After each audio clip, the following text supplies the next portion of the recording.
मेरे प्यारे बच्चों, पिछली क्लास में हमने इलेक्ट्रॉनिक विन्यास कंप्लीट किया था और आज हम जो है 9th क्लास के और भी अन्य टॉपिकों को बहुत अच्छी तरह से समझते हैं। तो यहाँ पे सबसे पहले हम बात करते हैं परमाणुकता।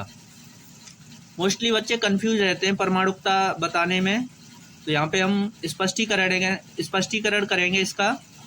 परमाणुकता होती क्या है? Atomic city. सभी धातुओं की परमाणुकता एक होती है। कोई भी धातु हो उसकी परमाणुकता एक मिलेगी।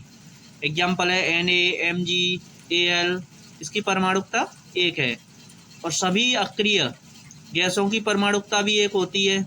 अक्रिय गैसें हमारी होती हैं जैसे हीलियम है, नियोन है, आर्गन है, क्रिप्टॉन है, जीनोन है, आरएन है।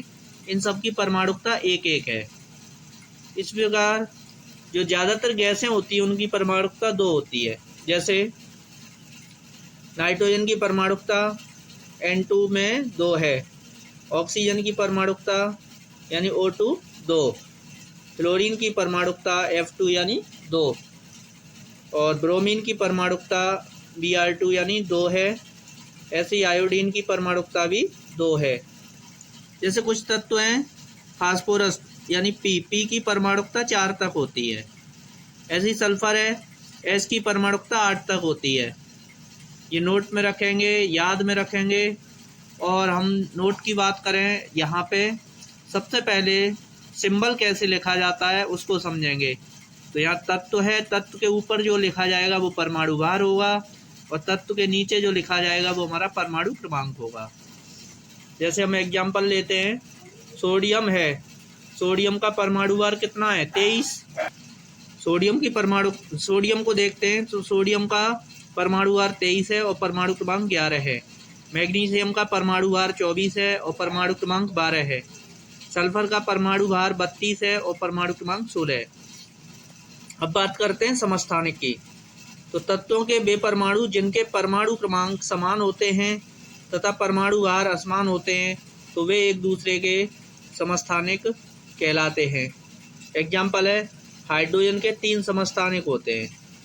नंबर 1 प्रोटियम, इसका जो संकेत है 1H1 है। नंबर 2 आता है ड्यूटेरियम, 1H2 है। ट्राइटियम है, 1H3 है। इसी प्रकार नाइट्रोजन के समस्थानिक 7N14 एंड 7N13। अब समस्थानिकों की विशेषताएं। ये एक ही तत्व के परमाणु होते हैं, पहला। नंबर 2, इनका आवर्त सारणी में स्थान समान होता है।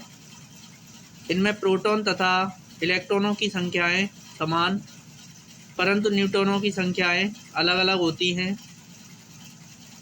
इनके रासायनिक गुण समान परंतु भौतिक गुण भिन्न भिन्न होते हैं। अब आता है संभारक, आइसोबार्स।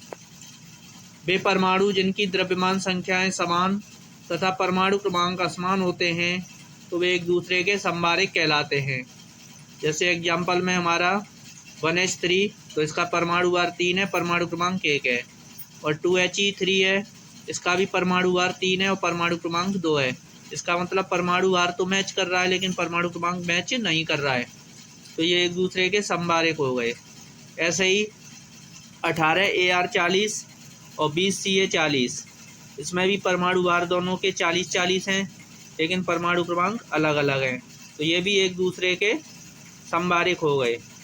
अब बात करते हैं संभारकों की विशेषताएं। तो संभारकों के परमाणु क्रमांक असमान किंतु परमाणु भार समान होते हैं। संभारकों में इलेक्ट्रॉनों, प्रोटॉनों तथा न्यूट्रॉनों की संख्याएं भिन्न होती हैं। नंबर 3, संभारकों के परमाणु भार लगभग एक समान होते हैं। 4, परमाणु क्रमांक भिन्न होने के कारण संभारकों के रासायनिक गुण एवं भौतिक गुण भिन्न भिन्न होते हैं। नंबर 5, आवर्त सारणी में संभारकों का स्थान भिन्न होता है। अब आता है सम इलेक्ट्रॉनिक यानी आइसो इलेक्ट्रॉनिक। वे आयन या परमाणु जिनमें इलेक्ट्रॉनों की संख्या समान होती है सम इलेक्ट्रॉनिक कहलाते हैं। जैसे एग्जाम्पल में लेते हैं, Na11 होता है, तो इसमें इलेक्ट्रॉन निकालने हैं तो परमाणु क्रमांक यानी 11 में से एक जो धनायन है उसे माइनस कर देंगे तो 10 इलेक्ट्रॉन बचे। ऐसे ही Mg पे 2 धनायन है, इसके भी दोनों धनायन इसके परमाणु क्रमांक में से घटाएंगे 10 इलेक्ट्रॉन। Al पे 3 धनायन है, इसी प्रकार इसमें भी इसके परमाणु क्रमांक में से 3 घटाएंगे तो ये 10-10 इलेक्ट्रॉन बचे तीनों में, तो ये आपस में सम इलेक्ट्रॉनिक हो गए।